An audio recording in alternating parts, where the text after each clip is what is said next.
Biden speaks on anti-Semitism at the Holocaust Remembrance ceremony. Now, obviously, you know, never miss a good opportunity to defend Israel and say that all of Israel's haters are anti-Semites, even in memoriam of the Holocaust, which is so goddamn gross.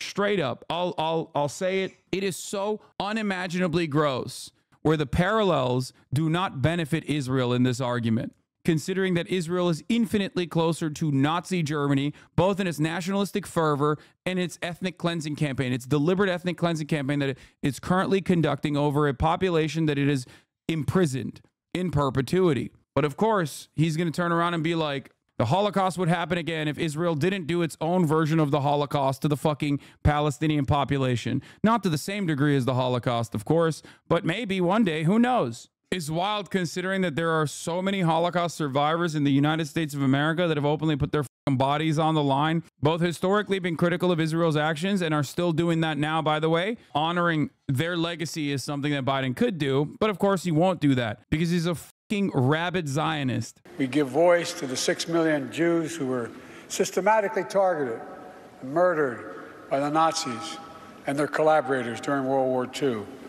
We honor the memory of victims, the pain of survivors, the bravery of heroes who stood up to Hitler's unspeakable evil, and we recommit to heading and heeding the lessons that one of the darkest chapters. No, you didn't. You're not learning the lessons of the Holocaust at all. You are currently participating in your version of an ethnic cleansing campaign, and you have been funding and facilitating it and defending it and routinely egging it on and also offering political cover. So no, you didn't learn the lessons at all from the fucking Holocaust, dipshit. Jesus Christ, dude. The weaponization is so unimaginably cruel. It's so fucked up. Nothing else to say about it. Never again, simply translated for me, means never forget. Wait, what? Never again simply translates for me, never forget? No, dude, never again means never again, as in no more genocide, okay, across the board. Never again doesn't mean only remember the Holocaust and also all of the other ethnic cleansing campaigns that are occurring around the world currently, and one, you know, that Israel is doing themselves is actually perfectly valid. Only remember the Holocaust. He mixed it up with 9/11. Never forgetting means we must keep telling the story, we must keep teaching the truth, we must keep teaching our children and our grandchildren. And the truth is, we're at risk of people not knowing the truth.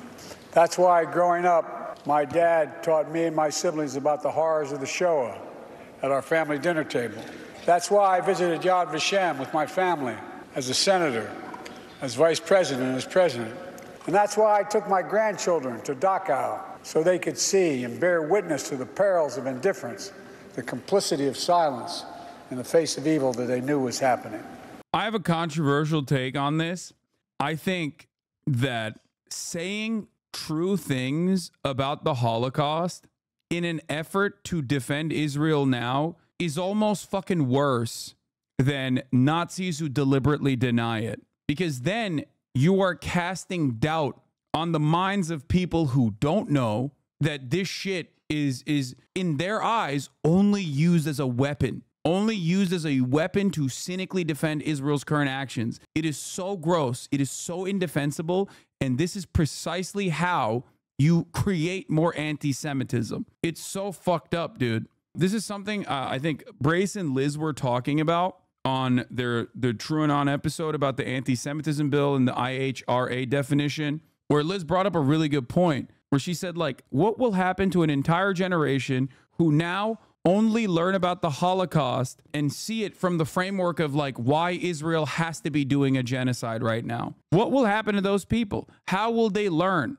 How will they see this as anything but a cynical way in which Israel is defending their own ethnic cleansing campaign? It's very dangerous to think of. Careful about this when reading it, but there are Palestinians that don't believe it happened because Israel lies about so much they think that it's just used to kill them. I mean, yeah, that's how you breed fucking anti-Semitism. That's how you develop anti-Semitism, by associating the actions of the Israeli state with Jews in general. This is, of course, not normal or permissible or good. I'm saying that it is objectively bad. That is my argument. My argument is that it is incredibly damaging, and I think that because we are so warped by short-term thinking and short-term goals that we unironically never consider the long-term consequences of this. One could say that Zionism helps anti-Semitism more than it helps Jewish people. Of course. I mean, I have been saying that. I am the one who has been saying that.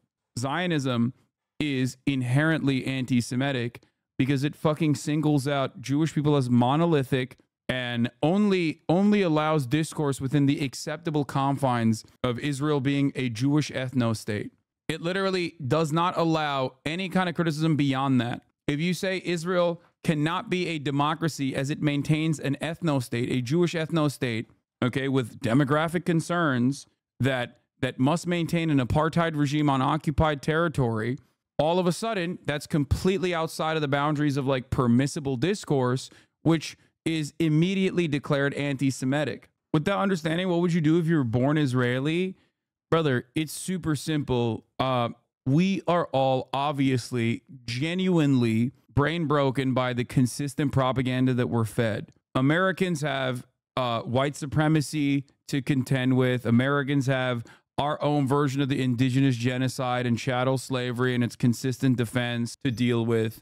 What I do here is basically try to, rewrite people's programming to the best of my ability on all of those fronts. And it's the same for the Jews living in Israel that have learned about Zionism being an epic myth that they need to carry on. Israel has to be strong. Israel's in a bad neighborhood. You just have to look at all of the cruelty and try to address it and try to understand that it is, being done to women and children, men, all of these people that have the exact same interest that you do. If you are a Jewish person growing up in Israel, you have so many different ways of meeting this reality. You have so many different ways of seeing it.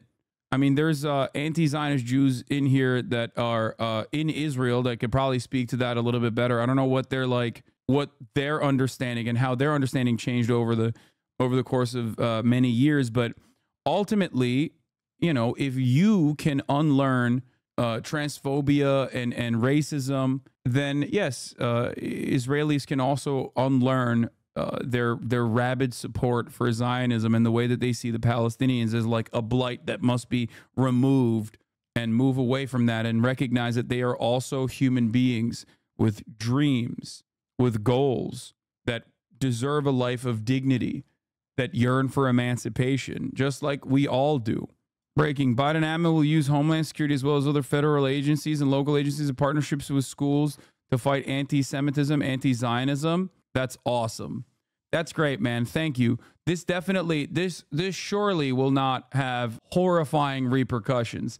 I like that we've substituted McCarthyism now and repackaged it in this way. Parents, grandparents, slaughtered in their kibbutz, massacred at a music festival, brutally raped, mutilated, and sexually assaulted. Thousands more. Dude, bringing October 7 up during the fucking remembrance of the Shoah is just so nutty, especially considering that like the atrocities that occurred on October 7 did not happen in a fucking vacuum. And there is a parallel that you can literally draw to the Warsaw Ghetto Uprising. This is not exactly a controversial opinion either, by the way. What's his name? Amichai Alom, the former head of Shin Bet, Israel's interior security guy, openly has said, alongside many other former Israeli and current Israeli leaders, Ami Ayalon said that, of course they would join Hamas. If they were on the other side of that fucking border wall, they would be participating in October 7. If you were a Palestinian living in the West Bank or Gaza, what would your view be of Israel? I would fight against Israel in order to achieve my liberty. How would you fight? How dirty? I would do everything in order to achieve my liberty, and that's it. Of course. They're like, yeah, well, why the fuck wouldn't we? Are you kidding me? Yeah, of course. I want freedom. I want emancipation, no matter the cost. October 7 itself is already an act of desperation. Ehud Barak once said, yeah, if I were a Palestinian of the right age, I would join at some point one of the terrorist groups. Yep. The reason why I always factor in the second part of this equation, because like the number one motivator for people getting on board with the Israeli ethnic cleansing project is Islamophobia and anti-Arab sentiment, right? They're enemies. They're truly evil. They're scary. However, there's another sentiment oftentimes expressed by those in positions of power in Israel, and that is might is right politics. They literally see it as like game recognized game. It's like distorted and fucked up, but they actually see it as like, yeah, no, we are doing this to them because they would do it to us if they had the power. So it's perfectly righteous for us to do this to them. Now, obviously, there's no proof that they would do the same things to Israel if they had the capabilities. No proof whatsoever. But that's where that might is right attitude comes from. And that's why you hear so many people, including Ehud Barak, including Ami Ayalon, openly state that they would join Hamas or one of the many different resistance groups if they were on the other side of the fucking border wall. Carrying wounds, bullets and shrapnel from the memory of that terrible day they endured. Hundreds taken hostage, including survivors of the Shoah. Here we are, not 75 years later, but just 7.5 months later, and people are already forgetting. I mean, you can't be saying this shit unless you literally just think that like only Jews are human in that region. Anyone who's not Jewish is just not human and deserves whatever the fuck Israel is doing. Like the only people that Biden sees as real human beings is Israelis. Sometimes the Bedouin, but like mostly just Israeli Jews for the most part. That's it. Like, what do you mean people are forgetting? No, dog, people aren't forgetting. People never had an opportunity to grieve. There are anti-Zionist Jews, both in Israel and also all around the fucking world, who lost friends, family members, people that they love that are fucking captured and stuck in Gaza. They didn't have a moment to breathe. They didn't have a moment to grieve. Why? Because Israel immediately was like, oh, hell yeah, let's fucking go, dog. Oh, we were waiting for this goddamn moment, and immediately started doing an October 7 pretty much every fucking day for the past 7 months. It's fucking bullshit. The idea that like people forgot about October 7, they need to be reminded every fucking day is so ridiculous. What Israel's doing on October 7 every fucking day since October 7. Jesus Christ, dude. It's been 7.5 fucking months of nonstop bombing and ethnic cleansing, and this fucking wrinkled ballsack is still over here talking about October 7. You cannot personally fucking believe that this is a valid thing to say here unless you just legitimately don't think that Palestinians are human beings. You just don't think that they're human beings at all. You think that they are deserving of the ethnic cleansing. And most people don't feel that way. Even Islamophobic people don't feel that way because they look and they go, okay, dude, like I was with it until we hit the 15,000 child murder mark. You know what I mean? And now I feel like it's a little bridge too far. Many people go, I was with it when you killed 200 humanitarian aid workers, but when you killed 7 white humanitarian aid workers that are from my neighborhood or from my country, then I was like, okay, it's a bridge too far. Perhaps that's the reason why people have forgotten about October 7, despite your obvious attempts to consistently weaponize it alongside the fucking Holocaust to justify Israel's actions. Holy fuck. In America, we respect and protect the fundamental right to free speech, to protest peacefully and make our voices heard. But there is no place on any campus in America, any place in America, for anti-Semitism or hate speech or threats of violence of any kind. Yeah, you can protest. It's just not against Israel. You understand? We've decided arbitrarily that saying Israel's doing a genocide is anti-Semitic. We've decided arbitrarily in the most anti-Semitic way possible that like Israel represents the international Jewry and its opinion across the board and its best interests across the board. We've decided arbitrarily that all Jews defend Israel unconditionally across the board, and therefore any criticism of Israel is actually akin to criticizing Jewish people. Not even criticizing Jewish people, but instead actually just saying anti-Semitic shit.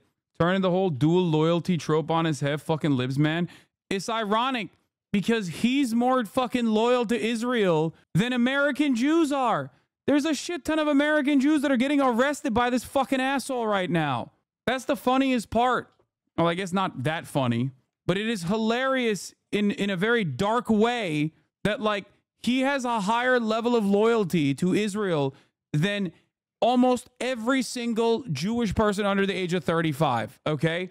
Having a Catholic dipshit that's 800 fucking years old talk about the Holocaust on these conditions and on these terms, while simultaneously demanding that like young Jews on college campuses that dared defy American interests in the region and speak out against Israel be arrested violently is insane. You got Holocaust survivors that fucking protest this shit. Let me reassure you, as your president, you're not alone. You belong. You always have and you always will. And my commitment to the safety of the Jewish people. I mean, you literally said a couple months ago that if Israel didn't exist, no Jew would be safe around the world. As the president of a country that has historically defended Jewish people, well, sometimes did some really fucked up shit to Jewish people as well, especially like telling a bunch of Jewish refugees to fuck off and send their asses back to the Holocaust. But at least now, a country where almost as many Jews as Israel live in, you are the president of said nation, the largest Jewish diaspora, the largest Jewish nation, the nation with the highest population of Jewish people in it. And you're over here being like, yeah, they are not safe. I can't keep them safe. I can't keep you safe. I'll try my best, but I can't do it. Only Israel. My administration is working around the clock to free remaining hostages. Second thought is a one. Just so we have freed hostages already. Wait, really? Are you? Because it seems to me like Netanyahu is not in any way, shape, or form interested in that. Do you think Joe's foreign policy of Israel gives him points or seals the deal for re-election? No, I think it actually hurts. I think this is a tide shift. This is a overall tide shift in American politics where we're just completely dropping anyone under the age of 35 and their prospects of ever voting.